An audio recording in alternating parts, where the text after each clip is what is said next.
Hey fellow permanent cosmetic enthusiasts, I'm Michelle Savacci, permanent cosmetic artist and creator of DFW Cosmetic Tattoo Training. I've spent hundreds of hours creating an amazing foundation of education for aesthetic tattoo. I don't just love the process, but I love and want to explain to you the science behind what it is we do. Light, pigment chemistry, skin integrity and function, machines, blade science, and best business practices.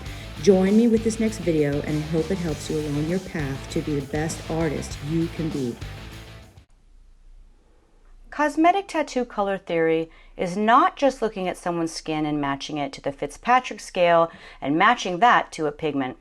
What we want to do as aesthetic tattoo artists is to be able to look at someone's natural coloring and be able to choose a pigment that gives us the most desirable healed result. What complicates this process, though, is that it isn't just about sun sensitivity. All skin is aging.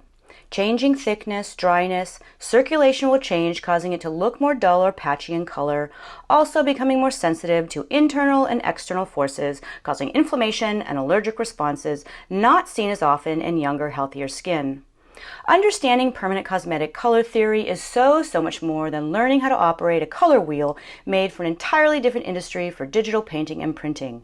The correct or incorrect pigment choice can add a beautiful look or become a terrible distraction. A technician must be able to first look at a client's skin and then be able to see all the other variables which play a role in the final pigment's healed result. So let's talk about the variables which can affect the final healed result of our pigment being different than the way it looks in a bottle. So step 1, we first look at a client's skin and try to decipher the level of coolness. Unlike topical makeup on the skin, whatever color implanted under the skin will look cooler. Skin is colorless or gray. Our outermost layer of our skin is basically dead or slowly dying, filtering everything beneath the surface. Therefore, every skin tone, regardless of its appearance, will cool a high-quality, stable pigment over time. When you have pigments that turn warm, this is due to inferior quality or a pigment composition mix where you have organics and inorganics, and they separate differently over time. Step 2, pigment composition. Is this a pigment made of organic or inorganic pigment? This will change the intensity or density of the saturation required for the procedure. Also, as mentioned above, how pigments will fade or decompose in the skin over time. Step 3, does this client have any previous work? And is correction or removal recommended first before proceeding? If so, what is the level of saturation? Step 4, technique. Is it being stained with a blade or pushed in with a machine? Step 5, skin integrity. Skin integrity refers to skin health. A skin integrity issue might mean the skin is damaged, aged, vulnerable to injury, or unable to heal normally, unhealthy in some way structurally. Step 6, environmental damage. Damage to the integumentary system due to extreme exposure to sun or cold. Step 7, medications. Many drugs can cause your body to work harder in an effort to flush out toxins, which leads to dry and flaky skin. Smoke can cause flaky and dryness. Dry skin is more prone to blemishes, wounds, and poor healing. Also, drugs and medication may cause swelling and excess fluid retention. All not really great for healing results. Looking at all of these important puzzle pieces, we can then properly make adjustments based upon these details and make the most educated choice as a practitioner for the correct pigment color for our clients.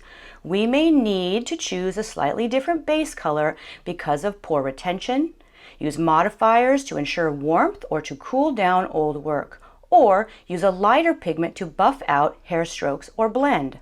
We want, as well as your clients are paying you for beautiful results for as long as possible. Not just for a month or two, and certainly not just so we can take a beautiful Instagram photo.